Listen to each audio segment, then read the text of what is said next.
이렇게 생각하실지 모르겠지만 들으시면은요 눈물 없이는 들을 수 없는 그런 인생 스토리가 있습니다.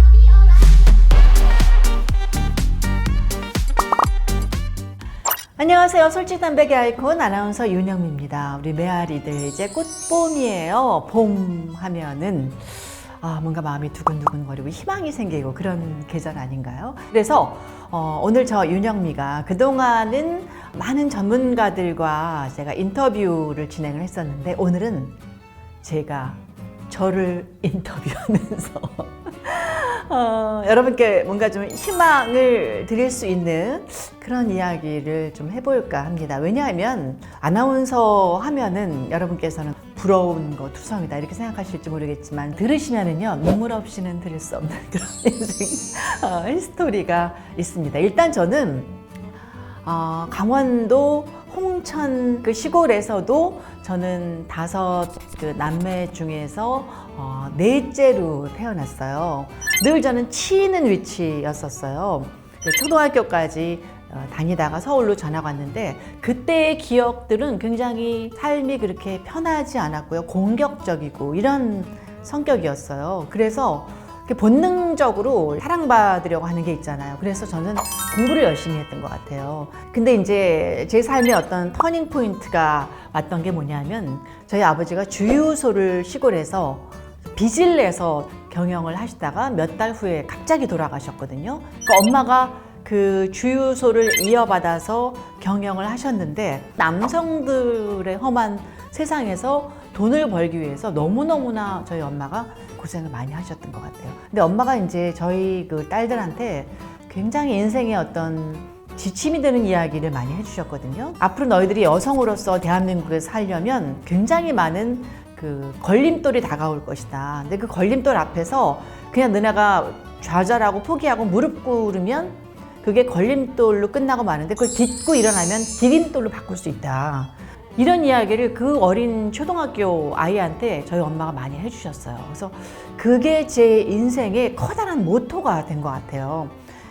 그래서 이제 아나운서의 꿈을 갖게 된 거는 초등학교 3학년 때 저희 담임 선생님이 학교 방송반 선생님이셨어요. 선생님들을 제가 난로가에 이렇게 모았었어요. 난로가에 이렇게 모아서 저 혼자 강단 위에 올라가서 리사이트를 했습니다. 리사이트 아세요? 그러니까 혼자서 뭐 무용을 했다가 웅변을 했다가 춤을 추고 노래를 하고 그런 리사이트를 하는 거를 선생님들이 이렇게 쭉 지켜보셨어요. 제가 이제 사회도 혼자 보고 선생님들이 너는 이 다음에 아나운서가 되면 좋겠다. 근데 사실 그 전에 저의 꿈은 영화 배우였었습니다. 그래서 이제 꿈이 원래 아나운서가 아니라 배우였는데 선생님들이 넌 아나운서로 하면 좋겠다. 목소리가 좋다. 말을 잘한다. 이런 이야기를 듣고 제가 꿈을 바꾸게 됐고 저희 초등학교 3학년 담임 선생님이 저를 데려다가 학교 방송 아나운서로 이렇게 앉혀주셨어요. 그래서 그때부터 저의 꿈이 아나운서가 된 거죠. 저의 꿈을 이루게 해준 그 공시는 명찰이었습니다. 그 홍천 국민학교 초등학교에서 명찰을 2개 달아줬어요. 그리고 제가 초등학교를 졸업을 하고 서울로 전학을 오게 되는데 이제 저희 어머니가 아이들만큼은 이제 교육을 서울에 가서 시켜야 되겠다 하면서 초등학교를 졸업하고 서울에 입성을 하게 됩니다. 태릉에 있는 한샘여중이라는 곳에 제가 전학을 오게 됩니다. 그래서 한샘여중을 다니면서도 저는 아나운서의 꿈을 포기하지 않고 계속 이제 꿈을 향해서 달려나갔는데 어떤 노력을 했냐면 국어책을 저는 매일 한 수십 번 읽은 것 같아요. 읽고 또 읽고 목이 쉬도록 국어책을 읽었어요. 이제 고등학교를 제가 운 좋게 상덕 여자고등학교로 입학을 하게 됩니다. 그때 또 아나운서 오디션을 보게 돼서 학교 방송반 아나운서로 활동을 하게 됩니다. 학교 방송 아나운서를 하는 것으로는 부족하니까 그래서 이만한 녹음기를 이렇게 제가 메고 TBC, 지금 JTBC죠. 거길 찾아갔어요. 무조건 유명한 사람들만 보면 제가 인터뷰를 했습니다. 근데 그런 분들이 제가 너무 당돌하니까 귀여워서 자기의 그 DJ 프로그램에 저를 출연을 시켜줬습니다. 그래서 1시간 동안 여고 방송반 아나운서로서 그분 프로그램에 제가 출연도 하게 됐고 그분들이 나중에 무료로 저희 방송제 때 와주시고 그러니까 사람의 인연이라는 거는 어떻게 될 줄 모르는 거예요. 또 하나 이제 재밌는 에피소드는 뭐냐면 고등학교 3학년 때 대학 입시를 치르고 제가 늘 그 태능에서 그 종로까지 1시간 반 동안 그 통학을 했는데 그러니까 늘 청량역에 제가 지하철을 탔습니다. 근데 3년 내내 여자 목소리를 한 번도 못 들은 거예요. 궁금해서 제가 바로 역장님을 찾아갔습니다. 그래서 그때부터 겨울방학 내내 한 4, 50일 정도를 청량역에서 지하철 방송을 했습니다. 그래서 아무도 알아주지 않지만 저는 우리나라 최초의 지하철역 여자 아나운서입니다. 그리고 이제 제가 1년 동안의 백수 시절로 넘어가게 됩니다. 한 10번 가까이 지방인이 뭐 온갖 방송사 시험은 다 봤어요. 아나운서 시험은. 다 떨어진 거예요. 필기에서 떨어지거나 뭐 어디 카메라에서 떨어지거나 10번 정도. 그래서 하는 수 없이 집에서 놀게 됐죠. 이렇게 있다가는 내가 아나운서도 못 되고 뭐 아무것도 될 게 없구나 이런 생각이 들면서 제가 정말 가고 싶었던 방송사는 춘천 MBC였거든요. 고민을 하게 되죠. 어떻게 하면 춘천 MBC를 갈 수 있을까? 자, 여기서 제 인생의 가장 큰 터닝 포인트가 이제 나오게 됩니다. 춘천 MBC 사장님께 제가 아주 긴 편지를 쓰게 됩니다. 사흘째 되는 날 춘천 MBC 사장님께서 직접 저희 집에 전화를 하셨습니다. 제가 거기 합격이 돼서 그야말로 제 꿈을 이룰 수 있는 춘천 MBC에 입성을 하게 됐죠. 정말 저는 춘천 MBC만 들어가면 죽어도 좋다라고 생각했는데 막상 들어가서 보니까 너무너무 서울 MBC 아나운서들이 부러운 거예요. 그래서 너무너무나 서울로 가고 싶어서 그때부터 서울 아리를 제가 하게 됩니다. 제가 창덕여고 다닐 때 저희 반에 그 대통령의 딸이 다녔었습니다. 그래서 제가 또 이제 영부인에게 편지를 썼습니다. 그래서 한 달 정도 기다린 다음에 제가 삼청동에 택시를 내려서 그 영부인 비서를 만났습니다. 제가 고등학교 때 전교 1등 하던 친구였거든요. 청첩장을 핸드백에서 딱 꺼내더니 영미야 나도 다음 달 결혼하면서 여기 잘려. 그래서 또 이제 제가 이를 악물고 뒤돌아서 집으로 오게 됩니다. 또 계속 저는 고민했죠. 어떻게 하면 제가 서울로 이제 진출할 수 있을까. 1991년도 3월에 SBS라는 민영방송이 개국을 하게 돼요. 제 인생에 처음으로 민영방송이라는 게 탄생이 되고 새 방송국이 생기니까 신입 아나운서 갖고는 방송이 안 되잖아요. 그러니까 경력 아나운서가 필요했던 거예요. 그래서 경력 아나운서를 처음으로 모집을 하게 됩니다. MBC, KBS에서 정말 유명한 아나운서들이 많이 이렇게 지원을 했어요. 근데 그럼에도 불구하고 제가 1착으로 경력 아나운서로 합격을 하게 됩니다. SBS가 역사적인 탄생을 하게 돼요. 그 개국 방송을 제가 손석기 아나운서하고 저하고 둘이 방송을 했습니다. 저는 사실 텔레비전 방송국이 1년 후에 생겼어요. 이제 라디오만 하다가 텔레비전 방송을 저는 한 3년 동안 못했어요. 저보다 훨씬 더 멋진 외모의 아나운서들이 계속 그때 들어왔기 때문에 캐스팅이 돼서 저는 할 자리가 없었어요, 사실. 저는 목소리만 나가는 방송만 했어요, 주로. 목소리만 나가는 방송도 저는 최선을 다했어요. PD가 됐다 그래도 아니라고 한 번 더 해야 된다고. 3D 방송이라고 그러죠. 막 춥고 막 아무도 안 보는 방송, 그런 방송을 많이 했거든요.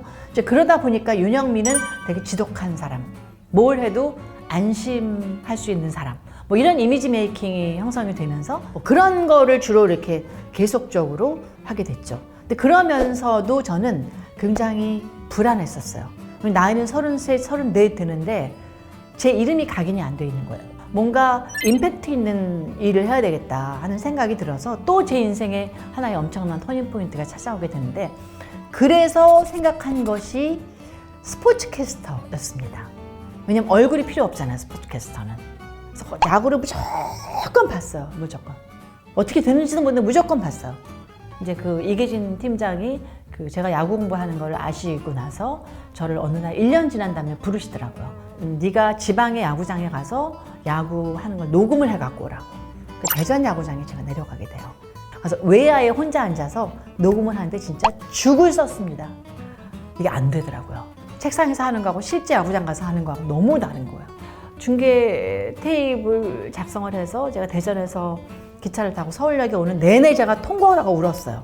1년 동안의 모든 게 이렇게 수포로 돌아가는 것 같아서.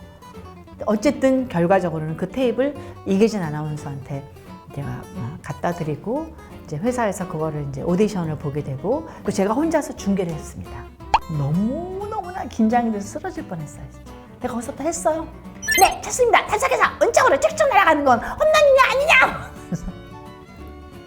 못했죠. 사실 잘 못했는데 저를 이제 기특하다고 여기시고 SBS 야구가 이걸로 홍보가 될 수 있다. 세계 최초, 우리나라 최초의 여자 야구 프로야구 캐스터 탄생.